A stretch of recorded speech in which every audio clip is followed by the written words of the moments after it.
Hello everyone, welcome to এলএসিস tutorial. Kolkata বিশ্ববিদ্যালয়ের ইতিহাস অনার্স এবং পাসের সকল স্টুডেন্টদেরকে এলএসিস টিউটোরিয়াল চ্যানেলে ওয়েলকাম জানাই। আজকের এই ভিডিওটা তোমাদের থার্ড সেমিস্টার স্টুডেন্টদের জন্য। তোমরা যারা থার্ড সেমিস্টার স্টুডেন্ট রয়েছো তোমাদের জন্য কিন্তু এই ভিডিওটা অনেক গুরুত্বপূর্ণ। তোমাদের থার্ড সেমিস্টার ইতিহাসের যে এসিসি 3 পেপার রয়েছে ইতিহাস অনার্সের, আজকে এই ভিডিওর মাধ্যমে তোমাদের লাস্ট মিনিট ফাইনাল সাজেশন আলোচনা করব। অলরেডি তোমরা এক্সামের রুটিন পেয়ে গিয়েছো, আশা করছি তোমাদের সকলের এক্সামের প্রিপারেশন ভালো চলছে। তোমরা অনেকেই কমেন্টস করে বলছিলে যে এসএসসি 3 পেপারে সাজেশনটি পোস্ট করলে ভালো হয়, তাই তোমাদের অনুরোধেই কিন্তু আজকে এই ভিডিওটি তোমাদের মধ্যে পাবলিশ করে দেবো।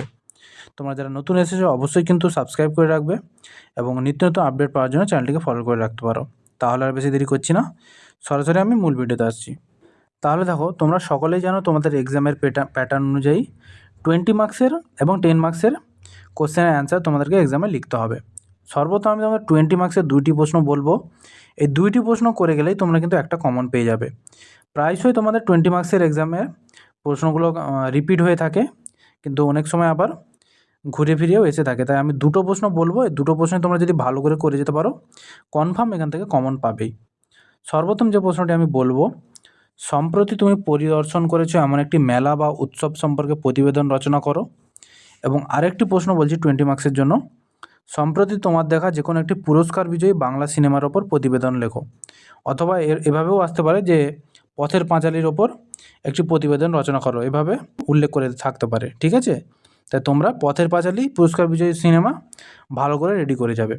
তোমরা যদি এই সকল প্রশ্নের অ্যান্সার পেতে চাও তাহলে আমার সাথে যোগাযোগ করতে পারো, আমি কিন্তু স্ক্রিনে আমার নাম্বারটি দিয়ে রেখেছি। এবার 20 মার্কসের আমি বলে দিলাম, এবার 10 মার্কসের কিছু সাজেশান বলছি। দেখো, 10 মার্কসের জন্য তোমরা সর্বপ্রথম যে প্রশ্নটা করবে সেটা হচ্ছে, লোকশিল্প বলতে কী বোঝো? লোকশিল্প কীভাবে মানুষের সংস্কৃতি বুঝতে সাহায্য করে? খুব ইম্পর্টেন্ট প্রশ্ন, এটাও কিন্তু তোমরা ভালো করে পড়বে। 10 মার্কসে তোমাদের 4টি প্রশ্ন থাকবে, লিখতে হবে 2টি। আমি কিন্তু 6টি প্রশ্ন বলবো, এই 6টি প্রশ্ন তোমরা ভালো করে পড়ে যাবে। 2 নম্বর দিয়েছি, বাংলার লোকনাট্য হিসেবে যাত্রা শিল্প সম্পর্কে আলোচনা করো। এটাও ইম্পর্টেন্ট প্রশ্ন, লোকশিল্প আর লোকনাট্য হিসেবে যাত্রা শিল্প দুটো প্রশ্ন তোমরা ভালো করে পড়বে। 3 নম্বরে দিয়েছি, জনপ্রিয় সংস্কৃতি বলতে কী বোঝো? জনসংস্কৃতির মাধ্যম হিসেবে টেলিভিশনের ভূমিকা লেখো।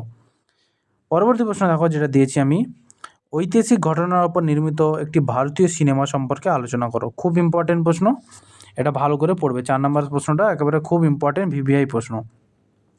5 নম্বরে দিয়েছি, বাংলা সিনেমা জগতে সত্যজিৎ রায়ের অবদান আলোচনা করো। এবং 6 নম্বরে দিয়েছি, বাংলা সিনেমা জগতে ঋত্বিক ঘটকের অবদান আলোচনা করো। হয় সত্যজিৎ রায়, না হলে ঋত্বিক ঘটক, যে কোনো একটি প্রশ্ন আসতে পারে। তাই 2টি প্রশ্ন তোমরা ভালো করে পড়বে, এর 2টির মধ্যে কিন্তু একটা তোমরা কমন পাবে। তাহলে এই ছিল তোমাদের লাস্ট মিনিট সাজেশান। তোমরা কিন্তু অবশ্যই সর্বপ্রথম ফুল সাজেশানটা ফলো করবে, শেষ মুহূর্তে তোমরা এই প্রশ্নগুলো দেখে যাবে। তোমরা যারা নতুন এসেছো অবশ্যই চ্যানেলটিকে ফলো করে রাখবে, এবং তোমরা যদি পিডিএফ নোটস পেতে চাও তাহলে আমার সাথে সরাসরি যোগাযোগ করতে পারো। পরবর্তী কোন ভিডিও চাও তোমরা বেশি কমেন্টস করে জানাও। দেখা হচ্ছে তোমাদের সাথে পরবর্তী কোনো ভিডিওতে।